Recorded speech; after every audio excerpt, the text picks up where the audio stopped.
Aujourd'hui, je m'attaque au sol du cabanon. Donc j'y vais au marteau au burin pour enlever toutes les pierres qui dépassent. Hein, vous voyez, ça fait du relief, quoi.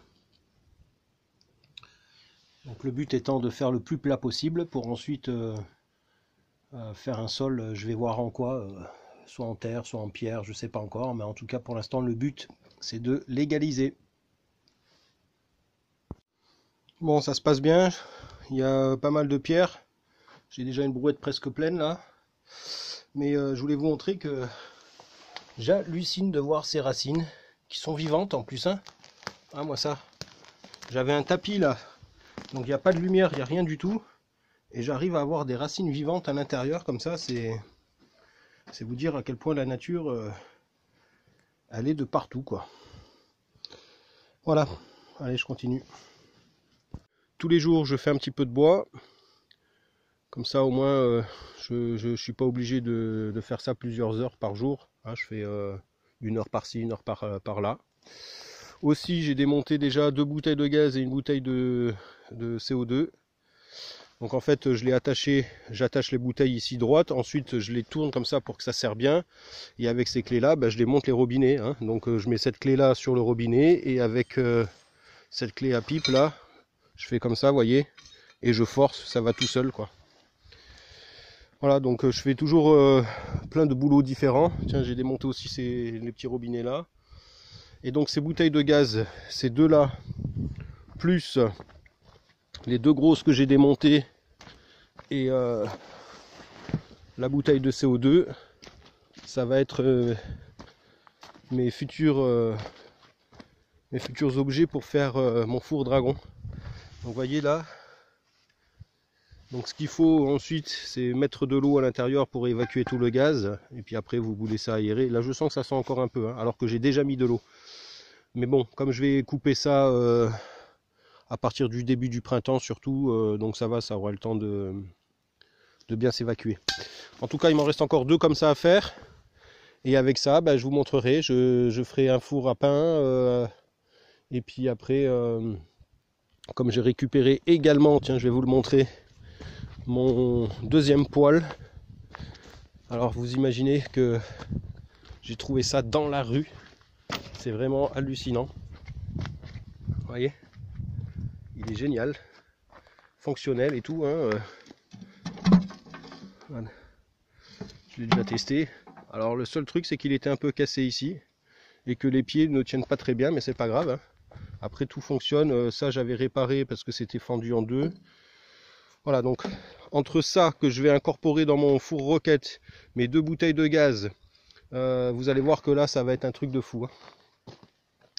Bon, aussi ce matin là, j'ai continué à décaisser un peu le sol du cabanon. Voilà, donc là je suis à peu près bien partout. Hein, bon, sauf là où il y a les meubles, hein, bien sûr. Donc il me restera plus que cette partie là à faire et cette partie là. Donc là, je vais prendre une ligne jusque là et là. Comme ça, je ferai ce carré là bien plat. Et voilà, au moins je serai tranquille. Donc je vais recouvrir ça de sable et je verrai qu'est-ce que je mets par-dessus. Soit je ferai des dalles en terre bien compressées, ou soit je mettrai du bois. Je ne sais pas du tout encore, je verrai ça. Allez, on continue le boulot. J'ai étalé 6 sacs de sable, à peu près, de 35 kg. Maintenant, je suis en train d'égaliser. Alors, j'ai déjà grossièrement égalisé avec le râteau, ensuite avec cette petite planche. Et maintenant, j'y vais à la spatule pour faire une finition à peu près parfaite. Donc, regardez là sur 50 cm², ce que ça va donner. Donc, je termine ça et je vous montre le résultat. Voici le résultat après avoir passé ma petite spatule. Donc ça va, je suis à peu près satisfait. C'est presque bien droit, quoi. Bon, pour faire ce que je dois faire, je vais vous dire, ça suffira largement. Donc soit je pose des carreaux en terre compressée, soit je fais une chape, ou soit je pose un plancher sûrement en palette. Donc je verrai bien. En attendant, là ça va sécher, ça va se compresser encore un peu plus. Je referai un autre niveau pour être vraiment parfaitement droit. Et voilà, donc je suis content de ma journée. Aujourd'hui, j'ai décidé de travailler sur cette petite partie en épaississant mon mur, puisque là, vous le savez, je vais monter quand même de 1,60 m là-dessus, et comme c'est beaucoup trop fin, avec les vents qui soufflent sur cette façade, je pense pas que cela puisse tenir. Donc je vais sacrifier cette étagère qui était quand même assez utile, puisque vous le voyez, je pouvais poser des objets. Mais c'est pas grave, parce que j'ai l'intention de faire 3 petites niches, vous voyez. Comme ça, je pourrais quand même poser des objets entre les niches, mettre des barres de fer pour consolider encore plus le mur, et bien sûr utiliser cette épaisseur pour faire une assise beaucoup plus forte, quoi. Ainsi, je pourrais monter à 1,60 m minimum sans le moindre risque. Voilà, donc au fur et à mesure où j'avance, je vous montrerai le résultat. J'ai terminé cette première partie. Vous voyez que là, j'ai pas d'accès facile à cause de la poutre, donc il va falloir que je passe de l'autre côté. Sinon, j'ai mis cette planche ici pour délimiter la future niche. Voilà la première niche. Donc, vous voyez, je l'ai faite quand même assez grande. Comme ça, je pourrais poser toutes mes épices. Ensuite, je vais refaire une petite niche à peu près de cette grandeur-là. Et mon muret va arriver jusqu'ici, puisque cette partie-là, ça va être mon futur conduit d'air chaud de mon futur four dragon qui se situera à cet emplacement-là. Donc ce conduit-là, il va passer dans la mezzaline et pour chauffer aussi la chambre, tout simplement, quoi.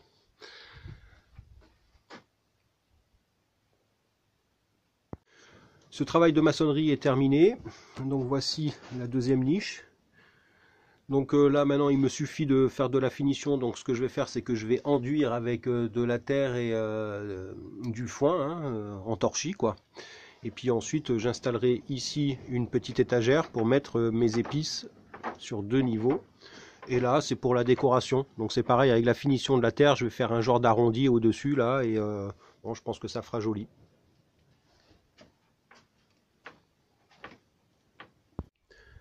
Bonjour à vous, nous sommes le jeudi 26 mars. Et aujourd'hui, bien, la nature a décidé d'enfiler son manteau blanc par chez moi. Alors nous sommes dans le 34 et vous voyez que c'est quelque chose d'assez rare.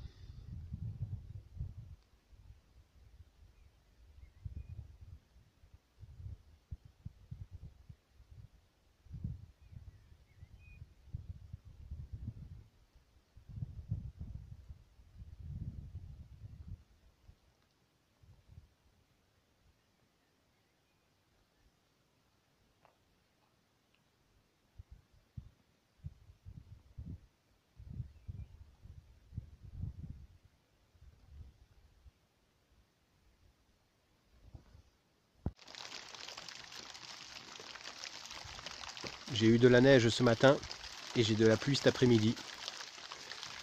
Tout ce qu'il faut.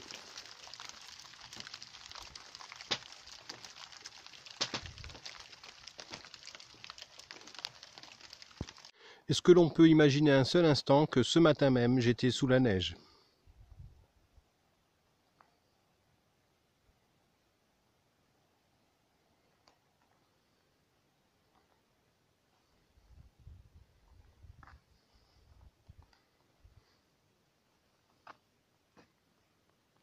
C'est ça qui est génial à la montagne. Le temps change très rapidement. Seul petit vestige de ce manteau blanc que Dame Nature m'a offert ce matin, c'est que j'ai récupéré le maximum de neige et j'ai rempli mes 2 bidons.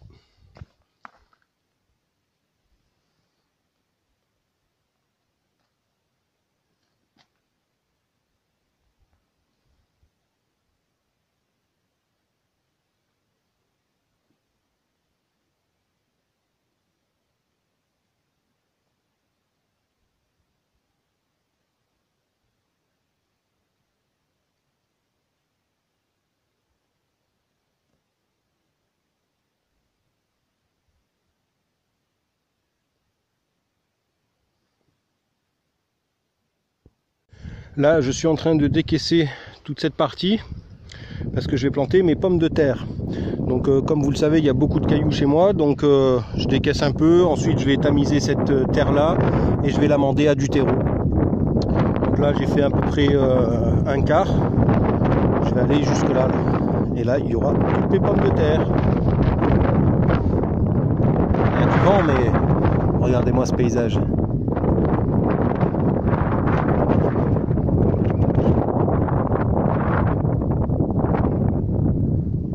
Voilà, là je travaille jusqu'à 19 h tranquillou, je profite, je me régale. Ça y est, j'ai enfin terminé ma fosse, enfin presque, parce qu'il me reste encore à tamiser tout ce tas là. Du coup je me suis fait un petit tamis de fortune. Voilà, hein, j'ai accroché un simple grillage comme ça, là va comme je te pousse. J'ai renforcé avec ces petites cales là ici, et puis bon, ben voilà, ça a très bien marché. Voilà, j'ai tamisé déjà tout ce tas, donc je suis très content du résultat parce que regarde, ça fait quand même de la super bonne terre. Et surtout, je découvre que j'ai pas mal de vers de terre aussi, donc je suis très content de cette terre.